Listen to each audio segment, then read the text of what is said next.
ان کو ٹراؤٹ صافی کہہ رہے ہیں تو زیادہ تو اچھا ہے میرا خیال ہے، ایک وہ تک سارے آ جاندے فٹ آ جاندے نے۔ انہوں نے کچھ باتیں کی جی کشمیریوں کو فنڈنگ ہو رہی ہے، لوگوں کو فنڈنگ ہو رہی ہے، مودی ان کو فنڈنگ کر رہا ہے اور امریکہ سے یا انڈیا سے ان کو فنڈنگ آ رہی ہے اور وہ اس فنڈنگ کے تحت وہاں پہ بیٹھ کے احتجاج کر رہے ہیں۔ لیکن مجھے بہت افسوس کا مقام ہے کہ ان کی بہت ہی ناقص قسم کی ان کی انفارمیشن ہے جس کی بنا پہ یہ باتیں کی ہیں، نہ کبھی وہاں بھی یہاں پہ آ کے رہے ہیں، نہ کبھی دیکھا ہے، کوئی اکا دکا واقعات انہوں نے کچھ سنے ہوئے ہیں، اس کی بنا پہ پوری کی پوری کمیونٹی کو، کشمیری کمیونٹی کو یہ بات کرنی نہایت ہی افسوس کا مقام ہے، ان کے لیے ڈوب مرنے کا مقام ہے۔ پھر انہوں نے ایک بات کی جی کہ یہاں پہ لوگ پیسے لے رہے ہیں گورنمنٹ سے، پیسے کھا رہے ہیں اور اس کی بنا پہ وہ اپنی زندگیاں گزار رہے ہیں۔ دیکھیں پہلی بات تو یہ کہ یہ جو ایک تاثر ہے پاکستان کے اندر یا کچھ لوگ یہ تاثر پیدا کرنے کی کوشش کرتے ہیں کہ پاکستانی کمیونٹی جو ہے وہ پتہ نہیں بینیفٹ کے اوپر ہی زندگی ساری گزار رہی ہے، تو ایسا بالکل بھی نہیں ہے۔ بینیفٹ کا ایک یہ یہاں پہ ایک سسٹم ہے، اس کو ذرا کلیریفائی کر دیں 2 منٹ کے لیے۔ وہ یہ ہے کہ ایک سسٹم ہے ایک یہاں کا کہ جو بندہ کام نہیں کر پاتا یا اس کی معذور ہوتا ہے یا اس میں کوئی ایسی چیز ہے تو اس کو اسٹیٹ اس کو تھوڑی سی ہیلپ آؤٹ کر دی ہے۔ لیکن یہ کہنا کہ پاکستانی سارے کے سارے اس کام میں لگے ہیں، یہ سراسر بکواس ہے۔ جن لوگوں نے سال ہر سال محنت کی اس ملک میں، اکا دکا کسی ایک دو بندوں کی بنا پہ تمام کمیونٹی کو یہ بات کرنی، یہ بڑا ظلم ہو جائے گا۔ اس وقت انگلینڈ کے سٹیٹسٹکس یہ ہیں کہ انگلینڈ کے اندر برطانیہ میں سب سے زیادہ جنہوں نے بینیفٹ اپلائی کیے ہوئے ہیں وہ سارے کے سارے جو ہیں وہ گورے ہیں، وہ سفید فام جو ہیں ان کا طبقہ بہت زیادہ، اور تمام کے تمام سے سفید فام جنہوں نے یہ اپلائی کیے ہوئے ہیں وہ سارے کے سارے ڈرگز کے ایڈکٹڈ ہیں۔ اس میں اکثریت 99% جو لوگوں کی ایسی ہے کہ جو ڈرنک کر رہے ہیں، ڈرگ ایڈکٹڈ ہیں، جاب کرنا نہیں چاہ رہے، وہ لوگ ہیں۔ وہ یہ کہنا کہ پاکستانی کمیونٹی یہ سراسر غلط بیانی ہو جائے گی۔ 2-4 بندوں کی بنا پہ سٹوریاں سن کے یہ باتیں کرنا کچھ مناسب نہیں ہے۔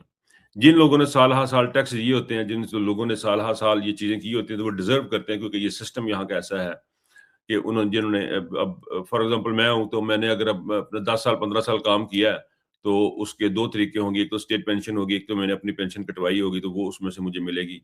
تو یہ فلاحی ریاست کا ایک طریقہ ہے، اور فلاحی ریاست کے طریقے کے سسٹم کے اندر رہتے ہوئے کوئی بندے کام کر رہے ہیں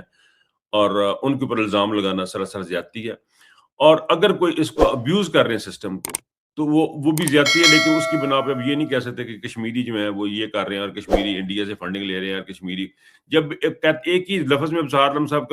فرما رہے ہیں کہ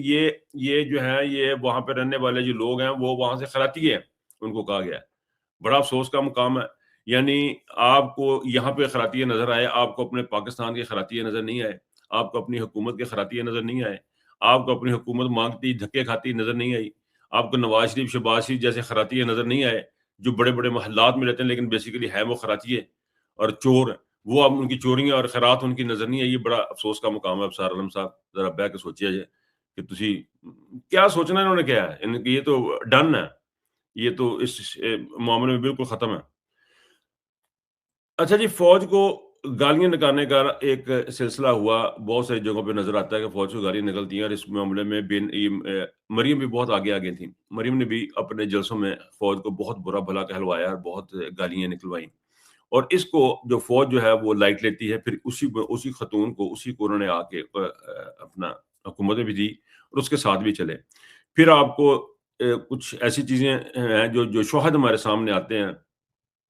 وہ یہ بتاتے ہیں کہ یہ جو لوگ ہیں یہ خود کہتے ہیں کہ ہمیں گالیاں بے شک آپ دے لیں لیکن آپ ہمارے وقت پہ ہمارے ساتھ آپ چلیں۔ یہ چیز بھی جو ہے وہ یہ بتاتی ہے کہ فوج جو ہے وہ کس طرح کام کر رہی ہے، اسٹیبلشمنٹ کس طرح کام کر رہی ہے۔ فوج نہیں کہتے، فوج تو ناراضگی کی ہو جاتی بڑی بڑی، فوج اسٹیبلشمنٹ جو ہے وہ کس طرح کام کرتی ہے۔ لیکن میں آپ کو ایک بات بتاؤں کہ یہ جو پاکستان میں یہ ایک ٹرینڈ بنایا ہوا ہے اسٹیبلشمنٹ کہ آپ ہمیں گالیاں نکالتے رہیں تو ہمیں کوئی فرق نہیں پڑتا، آپ یقین کریں کہ بہت بڑا فرق پڑے گا، اس اسٹیبلشمنٹ کو بہت بڑا فرق پڑے گا، بہت بڑا ڈینٹ پڑ چکا آلریڈی۔ اور یہ جو آپریشن رجیم چینج ہے اس کا بھی بہت بڑا جو نقصان ہے، وہ سب سے زیادہ نقصان جو ہے وہ پاکستان کی اسٹیبلشمنٹ کو ہو چکا ہوا ہے۔ پاکستان میں اس وقت جو کچھ ہو رہا ہے، آپ کو لگتا ہے کہ یہ پاکستان کے ساتھ کھڑے ہو جائیں گے؟ سر، آپ پاکستان کے ساتھ کب تک لوگ اس طرح کھڑے ہوں گے کہ آپ ان کو ماریں گے اور پھر وہ آپ کے ساتھ کھڑے ہو جائیں گے؟ یہ ہونا نہیں ہے، یا بڑھتا جانا ہے۔ اس کی سب سے بڑی مثال اس وقت آپ کے سامنے بلوچستان ہے۔ بلوچستان میں آپ لوگ سمجھ رہے ہیں کہ یہ ہارڈ اسٹیٹ، لوگوں کو مارا پیٹا کر کے ہم یہ قائم رہیں گے، لیکن آپ دیکھ رہے ہیں کہ دن بدن وہاں کی صورتحال بگڑتی جا رہی ہے۔ وہاں پہ ٹرکوں کے جلنے کی تصاویر، وہاں پہ ٹریلروں کے جلنے کی تصاویر، وہاں پہ ٹرینوں کے جلنے کی، ٹرینوں کا اغوا ہونا، ٹرینوں کا جلایا جانا، علاقوں کا ضلع اغوا ہو جانا، یہ سارے واقعات اب بڑھتے جا رہے ہیں، پہلے سے بہت زیادہ ہیں۔ اس کا مطلب یہ ہے کہ جو آپ کی جو یہ ٹیکنیک ہے کہ چلو گالی نکالیں کوئی نہیں، لیکن ہماری بات مان لیں، پھر ہمارے کام آ جائے، پھر ہم یہ کرا لیں گے، پھر یعنی یہ سازشی جو طریقہ کار ہے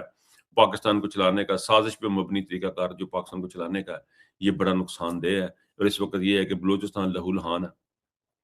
کشمیر لہو لہان ہے، پنجاب لہو لہان ہے۔ ایسے میں یہ بجٹ بھی انہوں نے دیا، بجٹ بھی سارا ایک ہتھوڑا ہے عوام کے سر کے اوپر۔ یہ کیسے ملک چلائیں گے، کیسے کریں گے، میری سمجھ سے بالکل باہر ہے۔ میں نہیں سمجھتا کہ آگے پاکستان اس طرح چل سکتا ہے کہ آپ کو گالیاں پڑتے رہیں۔ آپ کو اپنے آپ کو ریوائیو کرنا ہے، پاکستان کو ریوائیو کرنا ہے۔ اور اب یہ ایک اور چیز بھی سننے میں آ رہی ہے کہ ایک اور مہم دوبارہ سے سٹارٹ کی گئی ہے کہ فوجی پروڈکٹس کا بائیکاٹ کیا جائے، فوجی پروڈکٹس کا بائیکاٹ کیا جائے، کیونکہ یہی وہ جگہ ہے جہاں سے وہ کھاتے ہیں، باقی تو ان کا جو حساب ہے وہ ہے۔ اب پوزیشن یہ ہو جائے گی ہمارے بجٹ کی کہ پاکستان کی فوج کو صوبوں کا حصہ بھی کھانا پڑ رہا ہے، کہ وہاں سے بھی نکالیں پیسے، وہ بھی ہم کھائیں گے، وہاں سے بھی نکالیں گے پیسے تو وہ بھی ہماری جیبوں میں جائیں گے۔ یہ پاکستان اس جگہ پہ کھڑا ہوا ہے۔ اگر یہ صوبوں کے بعد اب کہاں جا کے یہ ٹکرے ماریں گے ہمیں نہیں پتا، لیکن اوورآل صورتحال جو ہے وہ پاکستان کی بہت ہی زیادہ خراب، اور ایسی ساری صورتحال میں عمران خان صاحب کا کچھ پتہ نہیں ہے، ابھی تک ایز اے اسپیک کچھ پتہ نہیں ہے۔ سنا ہے کہ وہ اڈیالہ جیل کے اندر ہیں، سنا ہے، کہنے والے کہتے ہیں کہ اڈیالہ جیل میں، یہ بھی کہا جاتا ہے کہ ابھی ان کو نکالا گیا تھا، یہ کیا گیا تھا، وہ، لیکن کوئی کسی کے پاس اتھینٹک خبر نہیں ہے کہ بشرا بی بی کے ساتھ کیا ہوا اور عمران خان کے ساتھ کیا ہوا، ان کے ساتھ کیا مظالم ڈھائے گئے، کسی کو ذرہ برابر بھی خبر نہیں ہے، رتی برابر کو پتہ نہیں ہے۔ یہ ملک اور یہ اسیسمنٹ ہو رہی ہے کہ عمران خان کا بالکل جب پتہ نہیں ہوگا اور اس کو ایلیمینیٹ کر دیا جائے گا تو قوم کیا کرے گی۔ دیکھیں، عمران خان کو زندگی اور موت اللہ کے ہاتھ میں ہے، لیکن بدقسمت ترین ہوگا وہ شخص جس کے ہاتھ میں عمران خان کی موت ہوگی۔ یہ بہت بڑا ظلم ہوگا، اس شخص کے اوپر بہت بڑا وزن ہوگا اس کے اوپر، اور یہ مجھے لگتا ہے وزن اٹھانے کے قابل آج سمجھنی بالکل بھی نہیں ہے۔ بلکہ پاکستان میں تو کوئی بھی شخصیت ایسی نہیں ہے کوئی اتنا بڑا ظلم جو ہے، اتنی بڑی زیادتی جو ہے وہ برداشت کر سکے، خاص طور پہ جب فاطمہ جناح کا قتل آپ کے سر پہ، لیاقت علی خان کا قتل آپ کے سر پہ، ذوالفقار علی بھٹو کا قتل فوج کے سر پہ، تو یہ فوج کیسے سروائیو کرے گی؟ مجھے یہ سروائیو کرتی بالکل بھی نظر نہیں آ رہی، اور یہ ملک سروائیو کرتا نظر نہیں آ رہا۔ پچھلے دنوں میں دو بڑے خوبصورت آرٹیکل آئے ہیں، ان کو ضرور پڑھیے گا، میں ریکمینڈ کروں گا۔ ایک شہزاد اکبر صاحب نے سفید ہاتھی، میری فوج سفید ہاتھی کا یہ ایک آرٹیکل ہے، ان کا ویلاگ ہے، وہ اس کو ضرور سنیے گا۔ اور دوسرا صابر شاکر اور عمران ریاض کا ایک ویلاگ ہے کہ یہ اپنوں کو ہیرو بناتے ہیں، اس کو ضرور سنیے گا۔ یہ لوگ جو ہیں، ان کا اگر آپ نے پتہ کرنا ہے کہ یہ وہ ان کا طریقہ کار، اور یہ جو طریقہ کار جو ہے، جو دونوں تینوں صاحبان نے اپنے پروگراموں میں جس کا ذکر کیا، بڑی ڈیٹیل کے ساتھ بتایا، اگر یہی طریقہ کار ان کا رہا تو پاکستان کو آپ ڈوبنے سے بالکل نہیں بچا پائیں گے۔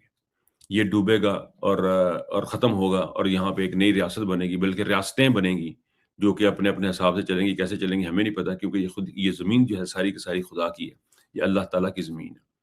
لا الہ الا اللہ ہے۔ یہاں پہ ریاستیں بنتی رہی ہیں، ٹوٹتی رہی ہیں، لیکن یہاں پہ صرف اور صرف راج ہوگا حق کا اور سچ کا، اور وہی قائم رہے گا۔ اور وہ سچ یہ ہے کہ یہ ساری کائنات اللہ تعالیٰ کی ہے، اللہ تعالیٰ خود سچ ہے، اللہ تعالیٰ خود سچ ہے، اور یہ ساری کائنات، یہ ملک، یہ اوپر، یہ زمین، یہ آسمان، یہ کائنات،